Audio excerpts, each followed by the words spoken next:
Previously, we've rationalized denominators, which contained roots of numbers. So for example, if we want to simplify the square root of 25 over 12, as much as possible, including rationalizing the denominator, first we'll split up the root. So we have root 25 over root 12. Root 25 we can do, that's just 5, and that's over root 12. There are a couple of approaches we can take from here, but I think the easiest one is to say, okay, let's look through perfect squares and find one that 12 goes into. After a little while, we discover that 6 squared is 36, which is 12 times 3. So if we multiply our numerator and denominator both by square root of 3, so we'll have 5 root 3 over root 12 root 3. That's 5 root 3 over root 12 times 3 is 36. And now 36 is a perfect square. So we have 5 root 3 over 6. Now we'd like to pause and say, do 5 and 6 have any common factors that we can cancel out? And they don't.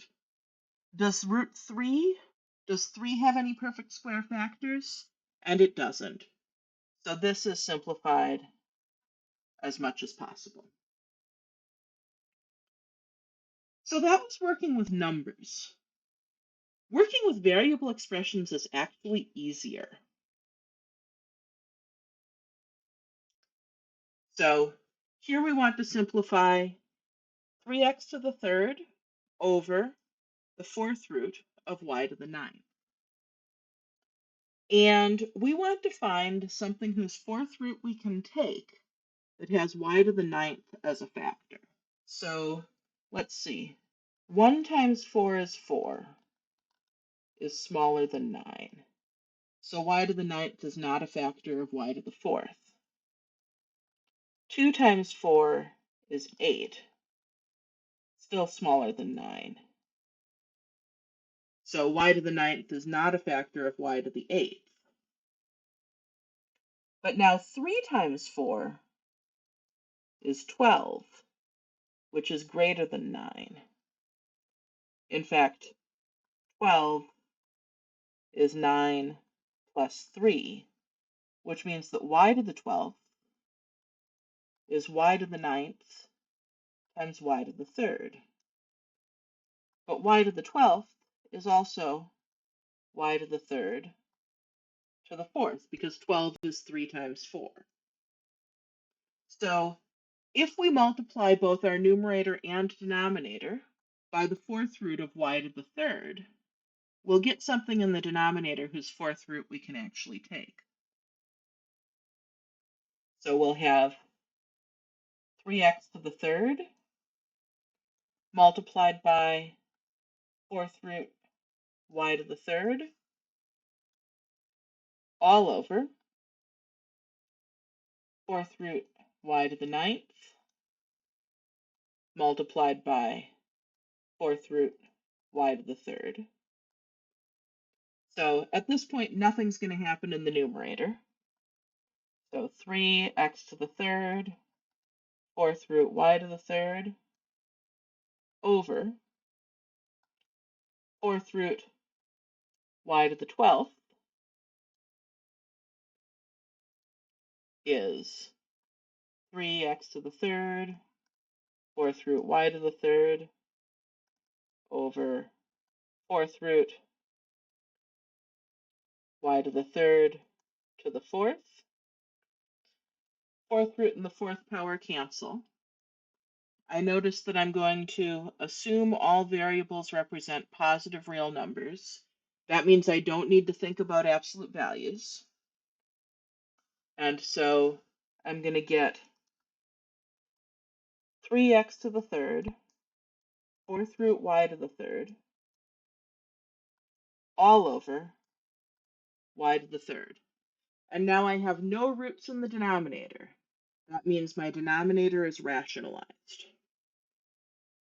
If we factor our coefficients into primes, we can treat the prime numbers the same way that we do variables, which again is going to make it easier to figure out what to multiply by in order to rationalize the denominator. So here we want to simplify the third root of 8x over 25y. Factoring our coefficients into primes, 8 is 2 times 4. 4 is 2 times 2.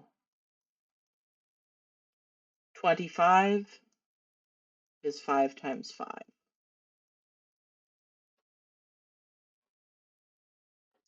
So we can rewrite our fraction as the third root of 2 to the third times x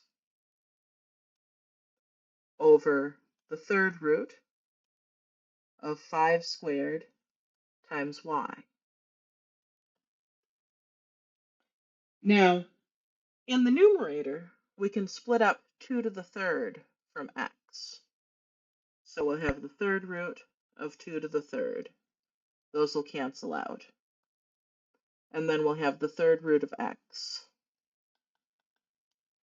In the denominator, we'll have the third root of 5 squared times the third root of y. Now, thinking about multiples of 3, 1 times 3 is 3.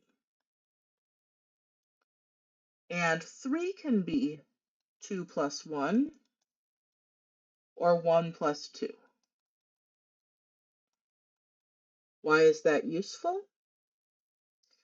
Well, if we take 5 squared times 5 to the first, that's going to give us 5 to the third.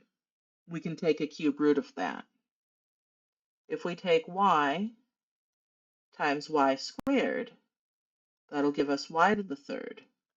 We can take a cube root of that. So I think that going back to my fraction here, I want to multiply my numerator and denominator by the third root of 5 to the first and by the third root of y squared.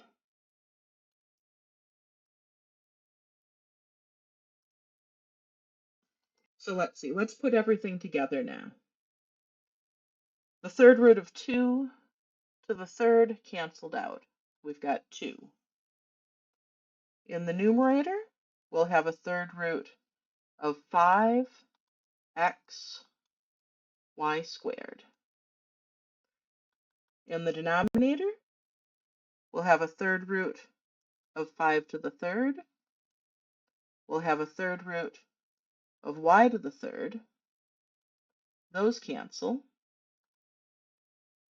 And so what we're left with is 2 times the third root of 5xy squared in the numerator.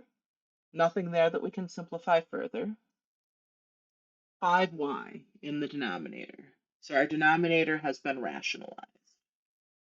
And again, the reason that we factored those coefficients into primes is so that we could think about them exactly the same way that we thought about the variables.